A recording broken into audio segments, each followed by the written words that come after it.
चित्रचोर प्रभु जय जय मां। परम मंगलमय परम परमेश्वर अकारण करुणा बुलाए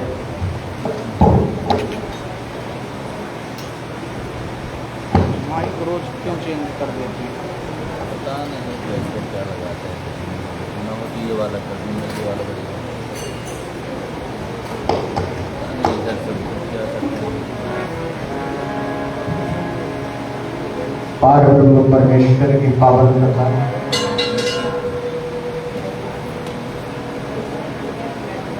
गोविंद के चरणारविंदों में विराजमान होकर भगवान की अमृतमय कथा का आस्वादन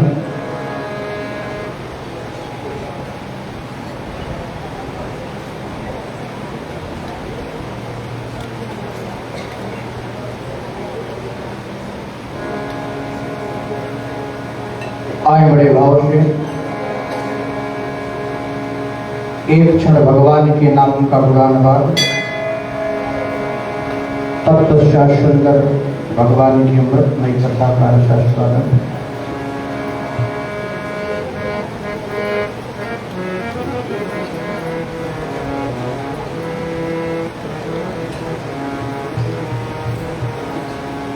जय जय राधा रमण गिरधारी, गिरधारी श्याम बनमाली।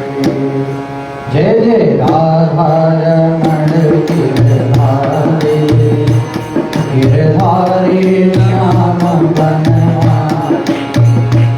गिरधारी श्याम बनमाली, गिरधारी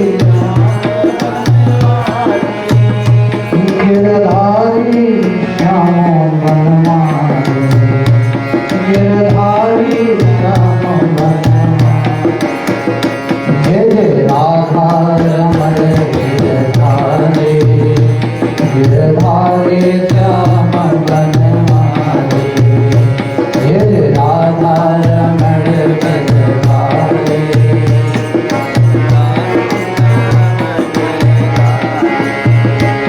गिरधारी श्याम बनमाली।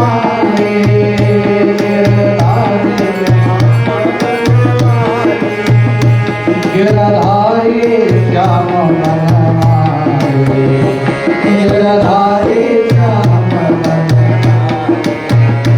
जय जय राधा रमण गिरधारी, गिरधारी श्याम बनमाली। जय जय राधा रमण गिरधारी, गिरधारी श्याम बनमाली। गोविंद त्रिभाग्य बिहारी नंदलाल मेरो है, त्रिभाग्य बिहारी नंदलाल मेरो है। गोविंद मेरो है, गोपाल मेरो है, गोविंद मेरो है, गोपाल मेरो है। गोविंद मेरो है, गोपाल मेरो है, गोविंद मेरो है, गोपाल मेरो है। त्रिभाग्य बिहारी सरकार मेरो है, त्रिभाग्य बिहारी सरकार मेरो है। जय जय राधा रमण गिरधारी, गिरधारी श्याम बनमाली। जय जय राधा रमण गिरधारी, गिरधारी श्याम बनमाली। जय जय राधा रमण गिरधारी, गिरधारी श्याम बनमाली। जय जय राधा रमण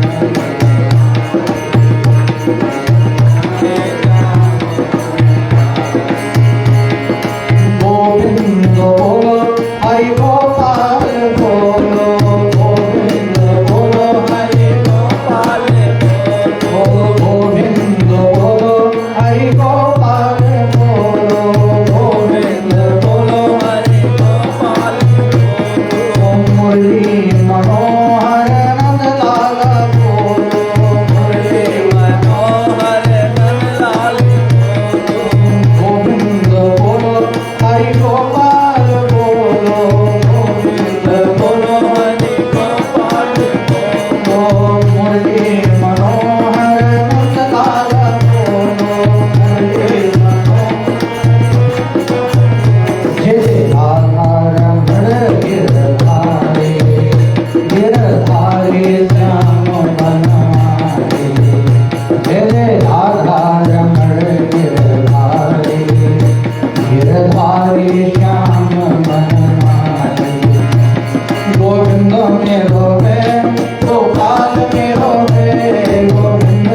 हरे नंद लाल मेरो कृपा के में हरे नंद लाल मेरो कृपा के हरे नंद लाल मेरो कृपा के में हरे नंद लाल मेरो हे राधा रमण गिरधारी गिरधारी श्याम वनमाली हे राधा रमण गिरधारी गिरधारी श्याम वनमाली गिरधारी श्याम वनमाली गिरधारी श्याम वनमाली। प्रेम से बोलो भक्तवत्सल भगवान की, श्री वृंदावन धाम की, बांके बिहारी सरकार की,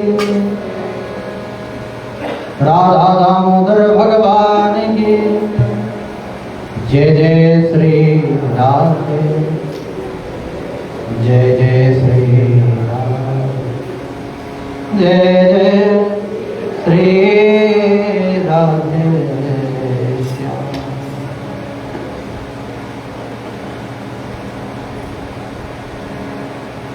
परब्रह्म परमात्मा की पावन लीला,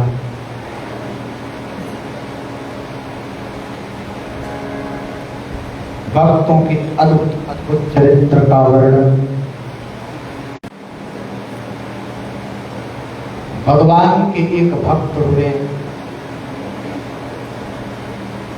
जिनके हृदय में बाल काल से ही भक्ति प्रादुर्भाव हुई।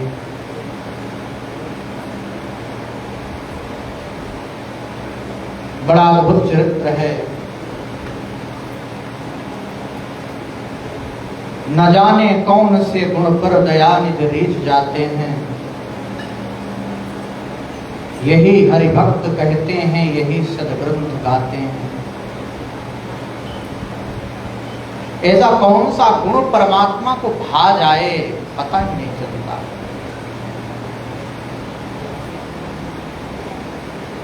मैं आपसे रोज भक्ति की चर्चा करता हूं।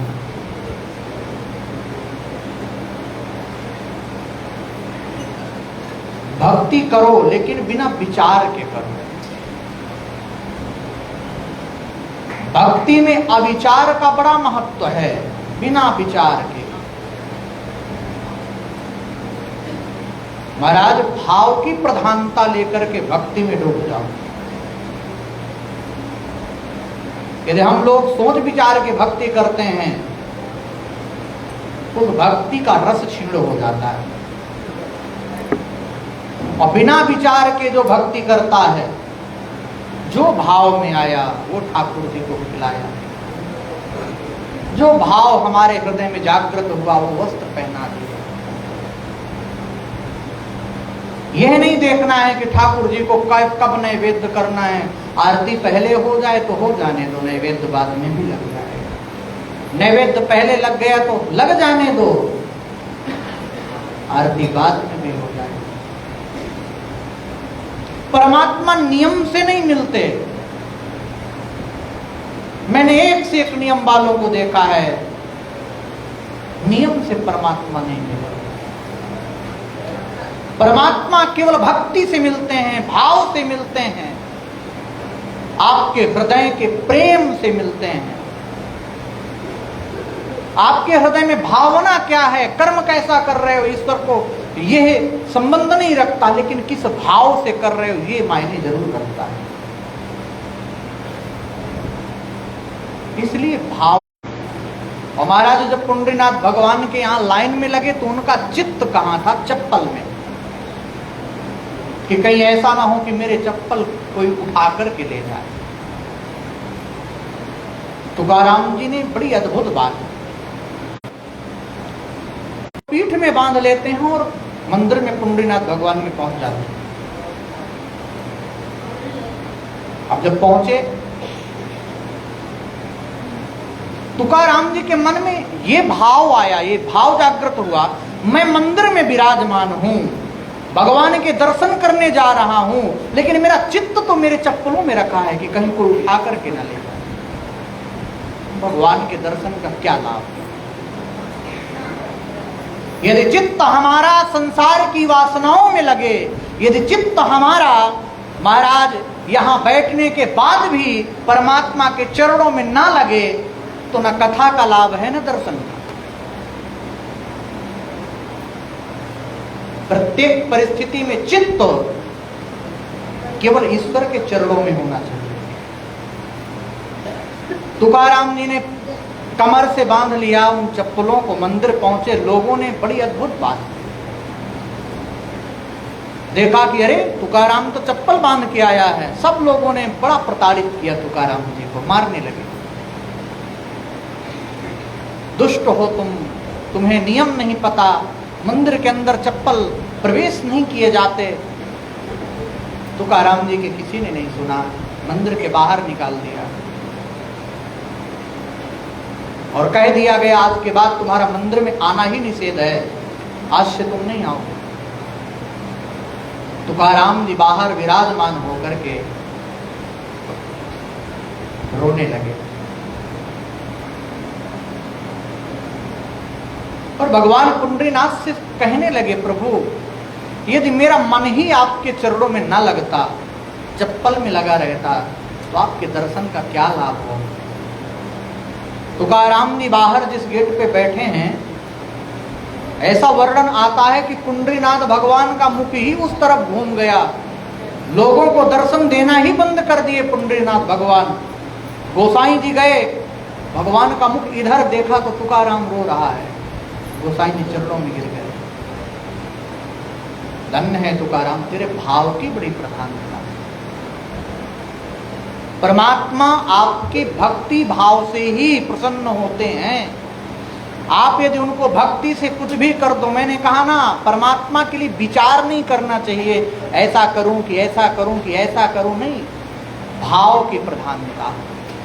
आप लोग भोग लगाओ ठाकुर जी को, तो ये सोचो कि वो खा रहे हैं, वो पा रहे हैं। और हमारे प्रसाद को पाकर के उन्होंने मैया से कहा, देख इसने मुझे इतना अच्छा प्रसाद पवाया, अब मैया इसके प्रसाद को भर करके तुम वापस प्रसाद रूप में दे दो। जो हम नैवेद्य चढ़ाने के बाद पाते हैं, वो भगवान का पाया हुआ प्रसाद मिलता है। ये नहीं कि हमने तुलसी दल डाल दिया, पर्दा बंद कर दिया, सोचे कि भगवान खाते नहीं। भगवान खाते हैं, लेकिन भगवान को खिलाने की विधा ही अलग है। भगवान को खिलाने के लिए भक्ति रस से, महाराज प्रेम रस से सराबोर नैवेद्य चाहिए, फिर तो परमात्मा आपके भाव को हर जगह पाते हैं। भक्तमाल में एक बड़ी अद्भुत कथा वर्णित है। एक बार क्या हुआ, एक छोटा सा बालक था, धन्ना जाट, और धन्ना जाट के यहाँ संत आए शालिग्राम लेकर के, और नित्य सेवा करता, और नित्य सेवा में बैठ करके देखता कि अब शालिग्राम भगवान के ऊर्ध्व कुंड लगा रहे हैं, उनको स्नान कराया, इत्र लगाया, सुगंधित तेल लगाया, सुंदर सुंदर पुष्प चढ़ाए, रोज देखता। धन्ना जाट के मन में बस गया कि अरे इतने अच्छे भगवान लगते हैं, इतनी अच्छी सेवा। छोटे से थे, माँ से कहते, माँ मुझे जल्दी जगा देना जिससे मैं बाबा की सेवा में पहुंच जाऊं। और सुबह उठ करके रोज बैठ जाते संत के पास, सेवा करते, सेवा करना देखते। महाराज बड़ी अद्भुत बात हुई। एक दिन संत जाने लगे तो धन्ना ने कहा कि एक काम करो बाबा, मुझे ये अपने शालिग्राम दे जाओ, ये भगवान मुझे दे जाओ। संत ने कहा ये क्या करेगा भगवान, बालक है, कहीं फेंक दे, कहीं कुछ कर दे, इसका क्या भरोसा, इसको कैसे दे जाऊं। अब धन्ना तो रोने लगा महाराज, इतनी जोर से रोने लगा, पूरा गांव एकत्रित हो गया, जिद पकड़ लिया, मुझे तो भगवान चाहिए, ठाकुर जी चाहिए चाहिए चाहिए। ठाकुर जी के प्राप्त करने के लिए, ठाकुर जी को पाने के लिए धन्ना ने बड़ा अद्भुत अनशन की। संत ने उसको सबसे ऊपर सिंहासन में बिठा दिया, अपने ठाकुर जी को नीचे सिंहासन में बैठा दिया। और संत कहने लगे, देख धन्ना, ये जो ठाकुर जी बैठे हैं तेरे, ये राजा ठाकुर हैं, और जो मेरे ठाकुर जी बैठे ये सिपाही ठाकुर हैं। एक बालक को समझाने के लिए कि मान जाए किसी तरह। अब एक बात बता, जब भी मेरे ठाकुर जी आएंगे, यदि मैं इनको ले जाऊंगा तो ये ऊपर बैठेंगे और तेरे सिपाही ठाकुर जी नीचे बैठेंगे। धन्ना कहता, नहीं, मैं अपने ठाकुर जी को नीचे नहीं बैठने दूंगा, मुझे तो राजा ठाकुर चाहिए। अब वो पत्थर दे करके धन्ना जाट को संत चले गए और धन्ना ने नित्य सेवा प्रारंभ कर दी। प्रतिदिन माँ से कहता, पूजन सामग्री ला दे, पूजन सामग्री ला दे। माँ लाई ही नहीं पूजन सामग्री। आज नहीं कल ले आऊंगी, कल नहीं परसों ले आऊंगी। माँ ने सोचा ये किसी तरह इससे चित्त हटाए। एक दिन माँ ने कह दिया कि जिसने तुम्हें ठाकुर जी दिया, या तो वो पूजन की सामग्री लाए या तो तुम लेकर के आओ। अब धन्ना के मन में बात चुभ गई। क्या करता, सुबह से निकल जाता तुलसी तोड़ने के लिए, बेलपत्र तोड़ने के लिए, दूर्वा तोड़ने के लिए, पुष्प तोड़ने के लिए। अच्छा, अब तिलक कहाँ पाए लगाने के लिए? एक लाल लाल ईंटा उठा लाया, ईंटा को घस करके और उसी का तिलक लगाना प्रारंभ कर दिया। महाराज, बड़ी अद्भुत बात होगी। भोग लगाता, जब भोग लगाता तो 2 दिन देखा, 3 दिन देखा, भगवान खाए ना। एक दिन भगवान से कहता है कि आप ये रोज छोड़ दो पूरा प्रसाद, खाओ ना। यदि मेरी माँ होती, मैं नहीं खाता तो मुझे बहुत मारती। अब मुझे लगता है कि अब गुरुजी ने कुछ बताया नहीं कि आपको मारना चाहिए कि नहीं मारना चाहिए। मेरा तो मन करता है कि आपको मैं बहुत मारूं, आप खाते नहीं हो। जिद करने लगा। एक दिन थाली रख दिया, कमर के बल लेट गया, भगवान की तरफ पीठ करके, जब तक नहीं खाओगे तब तक मैं भी भूखा रहूं। भगवान इसी भाव पे रीझ है। भक्ति पर विचार जो व्यक्ति करने लगे, क्या करूं क्या ना करूं, कैसे ना करूं, ऐसा करूंगा तो कहीं ऐसा ना हो जाए, ऐसा करूंगा, है निश्चलता नहीं है, भाव नहीं है, निर्मलता नहीं है, तब तक भगवान नहीं आते, तब तक भगवान कुछ नहीं करते। और जिस दिन यह सरलता आ जाए कि ये तो पाएंगे। अब धन्ना जाट लेट गया अनशन में, तुम्हें पाना पड़ेगा। रोज छोड़ देते हो खाना, आज देखता हूं कैसे नहीं पाते, भूखा ही मर जाऊंगा मैं। अनशन में बैठ गए, 1 दिन 2 दिन 3 दिन भगवान नहीं खाए। चौथे दिन भगवान को विवश होकर के उसके प्रसाद को पाना पड़ा। धन्ना जाट ने देखा, अरे पाने लगे। भगवान बाल रूप में प्रकट हुए। जितना बड़ा बालक धन्ना था उतने ही रूप में प्रकट हुए। धीरे धीरे धन्ना से कहा कि तुम मेरे सखा हो गए हो। अब क्या करता, अपने ठाकुर जी को जब बड़ा हो गया तब भी अपने ठाकुर जी को लेकर के जेब में भर करके, जो शालिग्राम दे गए थे पत्थर, उसको लेकर के जाता और जंगल में उनको निकाल के रखता, गाय चराता। एक दिन ठाकुर जी प्रकट हुए, बोले एक काम कर, तू मेरा सखा है, आज से मैं भी तेरा कुछ काम करना चाहता हूँ। धन्ना जाट ने कहा, नहीं, आप भगवान हो, मेरे गुरुदेव ने कहा है कि आपसे काम कराऊं, कैसे करा सकता हूँ? बोले नहीं, तुम मेरे सखा हो, मित्र हो, तुम जो बोलोगे वो करूंगा। धन्ना जाट ने कहा, करोगे? हाँ, एक काम करो, आप गाय चराना प्रारंभ करो। ये मेरी गाय है ना, इनको आप चराया करो। भगवान ने कहा, ये तो मेरा जन्म जन्म का काम है, गाय चराना तो मुझे बड़ा अच्छा लगता है। बड़ी अद्भुत बात हुई। भगवान अब गाय चराते, धन्ना जाट जाता, आराम से सोता और महाराज छोड़ करके गाय चला जाता। शाम को फिर ले आता और भगवान को साथ में बंद करके और चला आता। रोज का काम बन गया। उसको ये फर्क नहीं पड़ा कि ये भगवान हैं, ये मेरे साथ लीला कर रहे हैं, ये ज्ञान नहीं है उसको। जिस दिन ये ज्ञान आ गया, ये विचार आ गया, भगवान ने जब मैया यशोदा को अपने मुख में ब्रह्मांड का दर्शन कराया तो मैया के हृदय में भाव जगा, ये भगवान है, इसके मुख में ब्रह्मांड कैसे? तो बड़ी अद्भुत बात हुई कि भगवान है।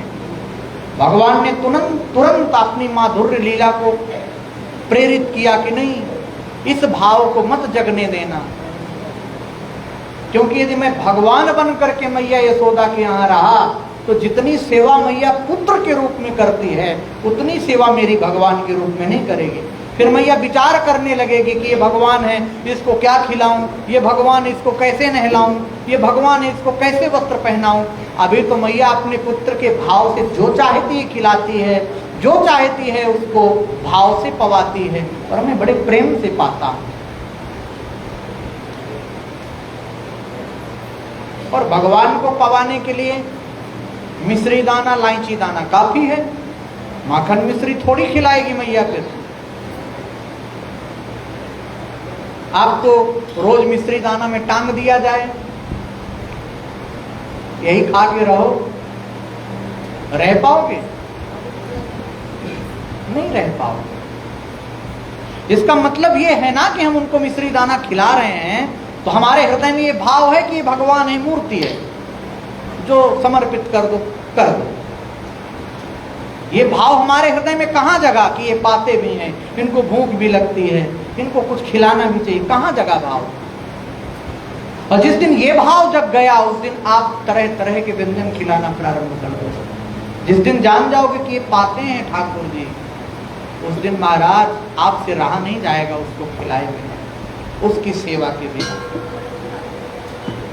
एक दिन गुरुजी आ गए धन्ना के, गुरुजी के चरणों में गिर पड़ा धन्ना, रोने लगा, धन्य है गुरुदेव, आप ऐसे ठाकुर जी दे गए कि मेरे साथ रोज गाय चराने जाते हैं, रोज मेरे साथ प्रसाद पाते हैं, रोज मेरे साथ खेलते हैं, सोते हैं। गुरुजी बड़े आश्चर्यचकित हुए, मैं तो इसको शालिग्राम भी नहीं दे गया, पत्थर उठा के दे गया वो सामान्य सा। अरे ठाकुर जी की लीला। धन्ना जाट से कहते हैं गुरुदेव एक बार मुझे भी दर्शन करा दो। करा सकते हो? हाँ गुरुदेव चलो, अभी भी गैया चरा रहे हैं ठाकुर जी। ले करके गया। अब वहां धन्ना जाट को तो भगवान दिखाई देते हैं, अब गुरु जी को दिखाई ही नहीं देते। धन्ना ने कहा वो देखो धौरी गैया के पीछे भगवान खड़े हैं, गाय चरा रहे हैं। गुरु जी कहते हैं कहाँ खड़े हैं धन्ना, मुझे कुछ नहीं दिखाई दे रहा। धन्ना दौड़ा दौड़ा भगवान के पास गया, प्रभु मेरे गुरु जी को दर्शन दो। भगवान ने कहा तुम हमारे सखा हो, हम तुम्हें दर्शन देंगे, गुरु जी को नहीं देंगे।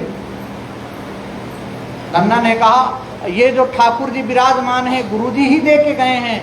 बोले तुम्हारे गुरु जी तुम्हें ठाकुर जी नहीं दे गए, सामान्य सा पत्थर दे गए। अरे नहीं नहीं नहीं, मेरे ठाकुर जी ही दे के गए, तभी तो आप मिले हो। ये बातें सुन रहे थे, गुरुदेव के नेत्र सजल हो गए, हृदय निर्मल हो गया कि धन्य है, इतने दिन से मैं तिलक लगा रहा हूँ, इतने दिन से मैं चंदन लगा रहा हूँ, इतने दिन से स्नान करा रहा हूँ, इतने दिन से इनकी सेवा कर रहा हूँ, आज तक ना मिले, आज तक कभी कृपा ना करी, और इसके ऊपर सामान्य से पत्थर में कृपा कर दिया। कारण क्या है? कारण एक ही है, वो बिना विचार के सेवा करता है, हम विचार करके सेवा करते हैं।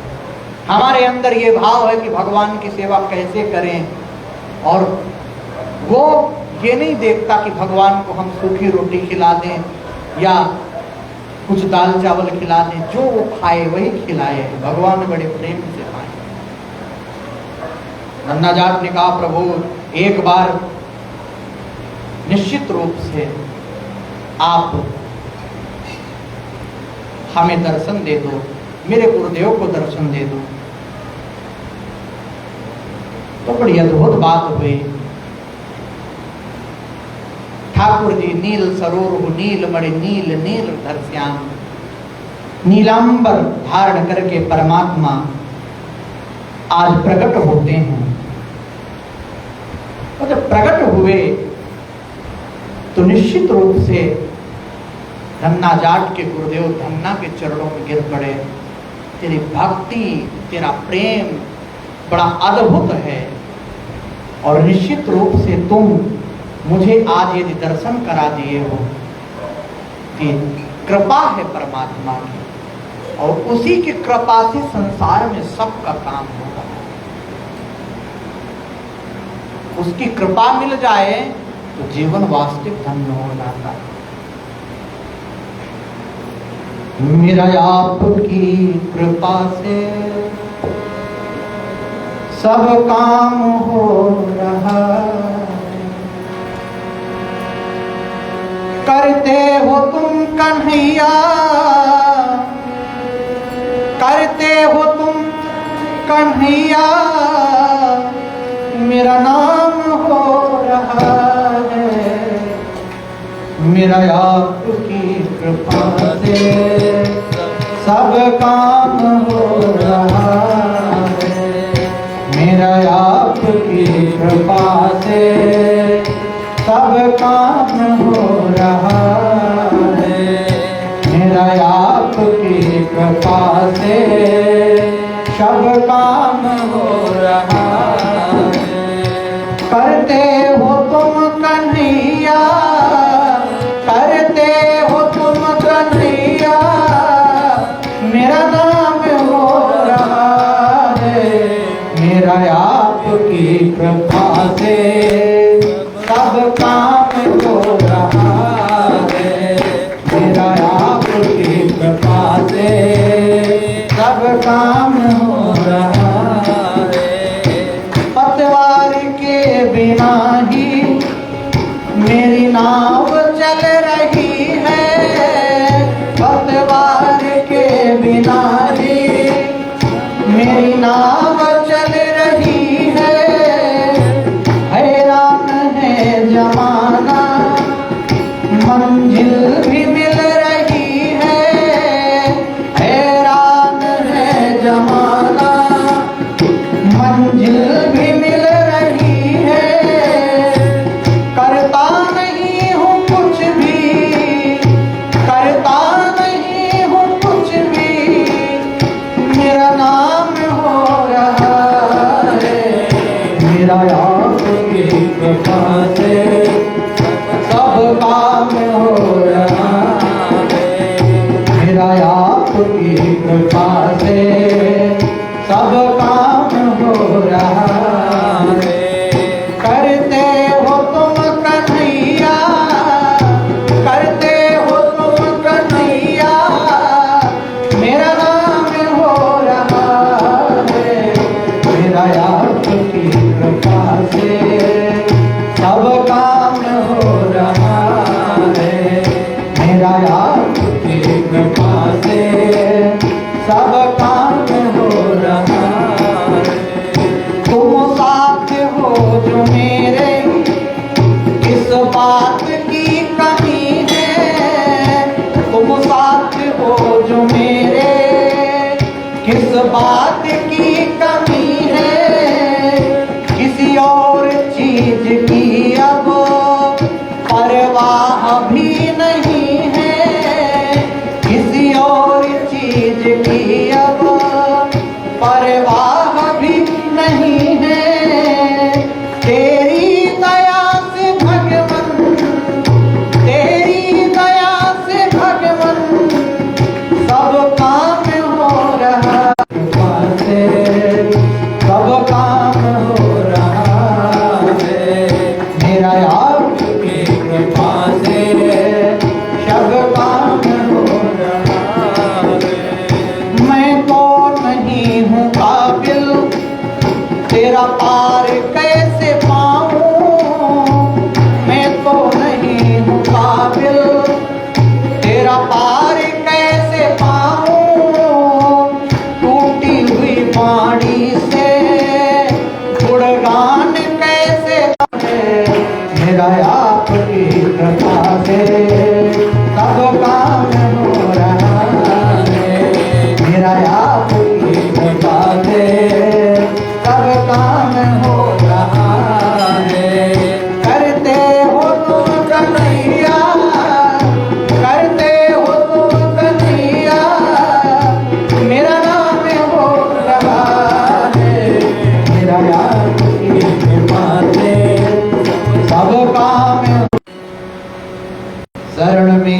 गए तेरे प्रभु हमको हटाना ना। तुम्हारे बन गए मोहन, तुम्हारे बन गए मोहन, चरण में अब लगा लेना, चरण में अब लगा लेना। भगवान से वास्तविकता से जब प्रेम हो जाए, भगवान के प्रति वास्तविक भाव प्रकट होने लगे, भगवान कहते हैं मैं केवल एक ही कार्य से प्रसन्न होता हूं, भक्त्या तुष्यति केवला परमया भक्ति प्रियो माधवा। और सबसे अच्छी भक्ति कौन है? सरलता, सहजता, निश्चलता, ये सबसे सुंदर भक्ति है, सबसे सुंदर भक्ति का चित्रण है। इसमें न ज्ञान की आवश्यकता है, न वैराग्य की आवश्यकता है। इस भक्ति में न महाराज परमात्मा के किसी भी प्रकार के पूजन की आवश्यकता है। इस भक्ति में केवल सरल भाव से परमात्मा के लिए अपने भाव को निवेदित करना सीख लो, परमात्मा प्रकट हो जाते हैं। आदरणीय सूत जी महाराज बड़ा अद्भुत चरित्र कार्तिक महात्मा में वर्णन करते हैं। और देवर्षि नारदों के ज्ञाता हो, मैं आपसे पूछना चाहता हूं, किस देवता की कितनी बार परिक्रमा करनी चाहिए? बड़ा अद्भुत वर्णन है, बड़े ध्यान से सुनना। नारद जी वर्णन करते हैं कि हे राजन, मैं तुम्हें बताता हूं कि किस देवता की कितनी परिक्रमा होती है। बड़ी अद्भुत व्याख्यान करने लगे। नारद जी कहते हैं देवी की केवल एक परिक्रमा की जाती है। जब हम देवी की परिक्रमा करें तो एक बार ही परिक्रमा करें। यदि हम सूर्य की प्रदक्षिणा करते हैं तो सूर्य की 7 प्रदक्षिणा होती है। सूर्य की हमें 7 प्रदक्षिणा करनी चाहिए। जब हम यज्ञ की परिक्रमा करें, अग्नि की आधी परिक्रमा होती है, क्योंकि शिव जी के निर्माल्य को हम लांघ नहीं सकते। जानते हैं क्यों? क्या कारण है निर्माल्य न लांघने का? शिव पुराण में वर्णन आता है कि एक पुष्पदंत नाम का यक्ष हुआ। वो यक्ष नित्य प्रतिदिन आता और किसानों के खेतों को उजाड़ करके चला जाता। महाराज, किसी के द्वारा बताया गया, ब्राह्मणों से पूछा गया कि यक्ष प्रवेश तो कर गया निर्माल को लांघ करके, लेकिन जब वह जाना चाहा, उड़ना चाहा, तो उसकी शक्ति क्षीण हो गई। उसने महाराज शिव महिमन स्तोत्र की रचना की। अंत में आप पढ़ना, इति पुष्पदंत विरचितम शिव महिमन स्तोत्रम। भगवान शंकर प्रकट हुए। भगवान शंकर ने कहा कि तुमने मेरी अद्भुत प्रार्थना की, इसलिए मैं तुमसे प्रसन्न हूं, लेकिन तुमने मेरा निर्माल्य लांघा है। इस महिलाओं के लिए कर्मकांड में आचमन का विधान बताया गया है कि सिर्फ नेत्रों से जल को लगा लें, वही आचमन होता है। आचमन एक सरसों के दाने के बराबर जल मुंह के अंदर जाए, उतना आचमन कहलाता है। अब आप लोग आचमन करते हो, आचमन करने के बाद और भगवान विष्णु की कितनी परिक्रमा होती है, ठाकुर जी की, गोपाल जी की, राम जी की, इनकी 4 प्रदक्षिणा होती है। इनकी परिक्रमा 4 बार करना चाहिए। बड़ी अद्भुत बात है। नारद जी कहते हैं इस संबंध में ब्रह्मा जी द्वारा कहा गया, मैं एक इतिहास सुनाता हूं, बड़े ध्यान से सुनना। जो बृहस्पति जी तथा इंद्र का अद्भुत पहले थे ही नहीं, क्योंकि उस काल को बीते हुए अब तक 6 मनवंतर हो चुके हैं और एक मनवंतर में एक बार इंद्र बदल जाता है।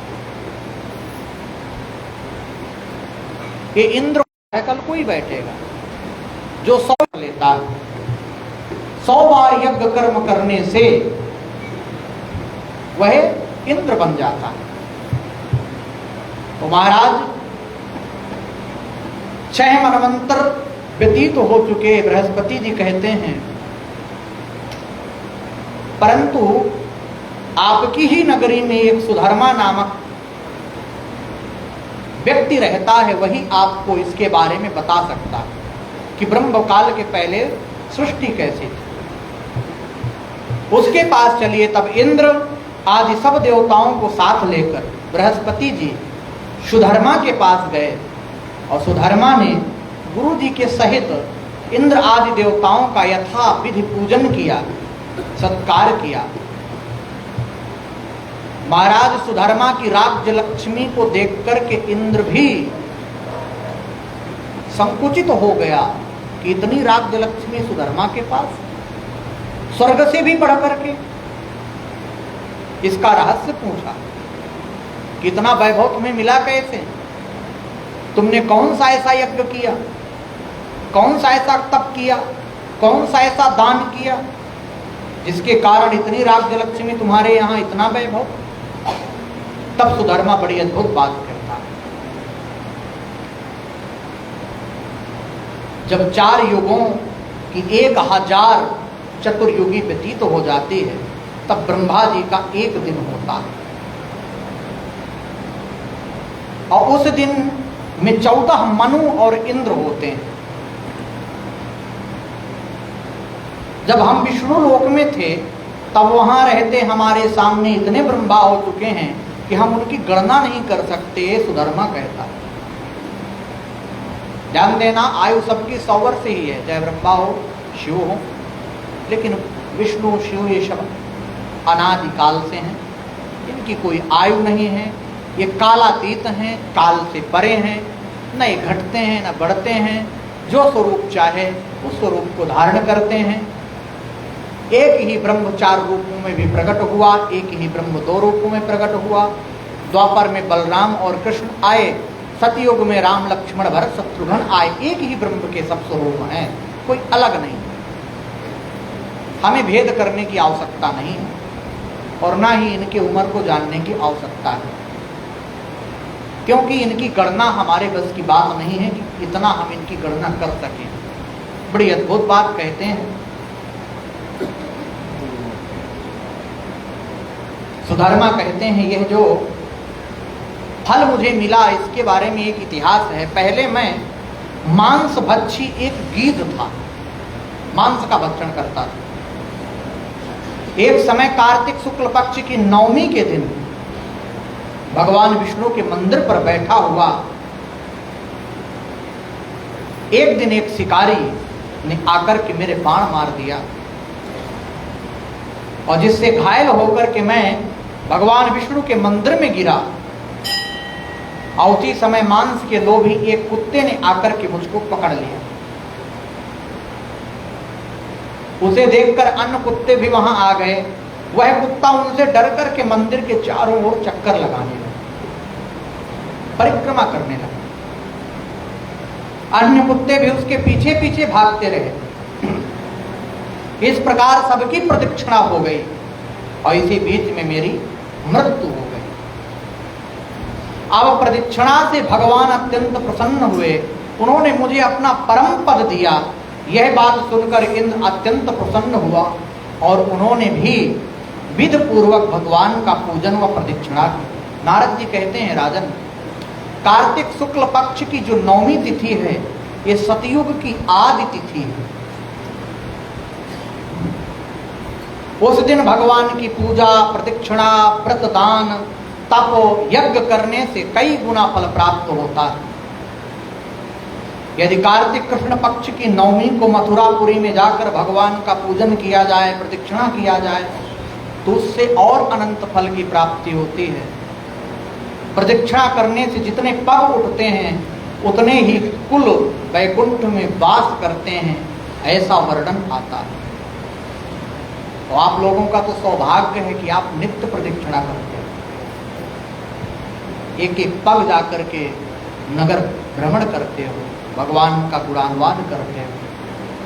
ये जीवन का सबसे बड़ा लाभ है। मैं कहता हूं सारा दिन 24 घंटे हम इधर उधर की बातों में लगे रहते हैं, लेकिन जितने घंटे भजन में रहे, जितने घंटे कथा में रहे, मैं नहीं मानता हूं उस समय शायद कोई भटकाव होता।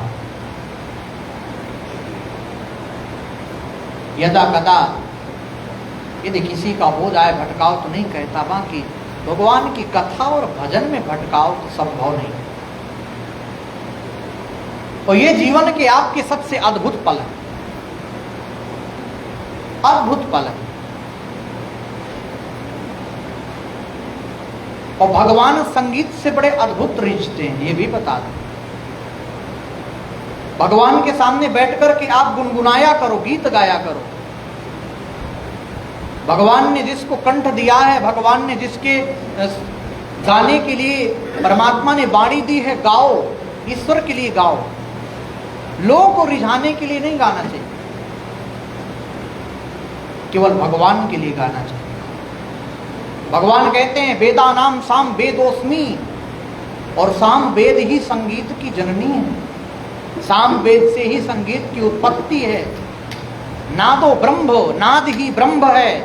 और ये संगीत से परमात्मा बड़ा जल्दी रिझते हैं। हरिदास जी ने कोई भक्ति नहीं की, कोई तपस्या नहीं की, केवल संगीत गाते थे, भगवान को भजन सुनाते थे। हरिदास जी ने अपने जीवन काल में किसी को भजन नहीं सुनाया। अकबर भी आया, तो जब अकबर आया भेष बदल करके रहा, तब तानसेन जी के गुरु हैं हरिदास जी, और तानसेन को भी नहीं सुनाते थे। तानसेन कुछ गलती कर दे तब हरिदास जी कहते थे कि नहीं, ये राग यहां से गाओ। अकबर बुलाया कि गुरुदेव को बुलाओ मेरे राज्य में। गुरुदेव ने कहा बादशाह होगा तो अपने लिए, मेरे बादशाह मेरे बांके बिहारी हैं, इससे बड़ा बादशाह संसार में कोई नहीं, मैं उनके लिए गाता हूं।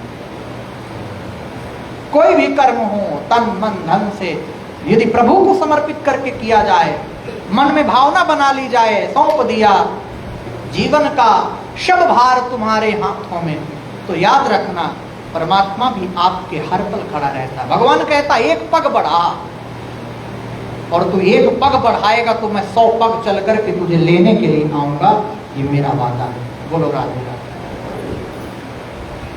महाराज नारद जी ने कहा कि आज के दिन निश्चित रूप से तुलसी शालिग्राम की मूर्ति की प्रदक्षिणा करनी चाहिए, भगवान की प्रदक्षिणा करनी चाहिए। जो भी व्यक्ति ये प्रदक्षिणाएं करता है आज, उसको समुद्र सहित पूरी पृथ्वी की परिक्रमा लगाने का फल प्राप्त होता है। महाराज इसलिए एक मंत्र हाथ में जरूर मन से उच्चारण किया करो कार्तिक के महीने में, क्योंकि भगवान का निवास जल में है। मैंने एक दिन सुनाया था, कार्तिक में भगवान जल में निवास करते हैं। ओम नमो भगवते वासुदेवाय, भगवान का परम मंत्र है, द्वादशाक्षर मंत्र है। और इसी मंत्र से परमात्मा ध्रुव को मिले, इसी मंत्र से परमात्मा प्रहलाद को मिले। इसका जप किया करो मन से, एक बार भी बोलो तब। बड़ी अद्भुत व्याख्यान है। इसलिए तुलसी शालिग्राम की जो परिक्रमा है, वो ये विचार मत करो सूर्योदय के बाद भी हम इस परिक्रमा को कर सकते हैं। मैंने इसीलिए आज सुनाया कि विचार वाली भक्ति से भगवान कम रिझते हैं, लेकिन बिना विचार की जो भक्ति है उससे परमात्मा बहुत जल्दी रिझते हैं। भगवान को रिझाने का अद्भुत साधन है क्या?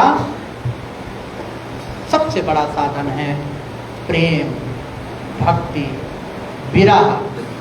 यदि उससे एक बार आप जुड़ जाओ, उससे एक बार आप लग जाओ, तो फिर महाराज आपको जीवन में कुछ करने की आवश्यकता नहीं। मुरलिया वाले रे समरिया प्यारे रे, ओ मुरलिया वाले रे समरिया प्यारे रे, मेरा दिल तुझ पे कुर्बान मुरलिया वाले रे, मेरा दिल तुझ पे कुर्बान मुरलिया वाले रे, मुरलिया वाले रे समरिया प्यारे रे, मुरलिया वाले रे समरिया प्यारे रे, मेरा दिल तुझ पे कुर्बान मुरलिया वाले रे, मेरा दिल तुझ पे कुर्बान।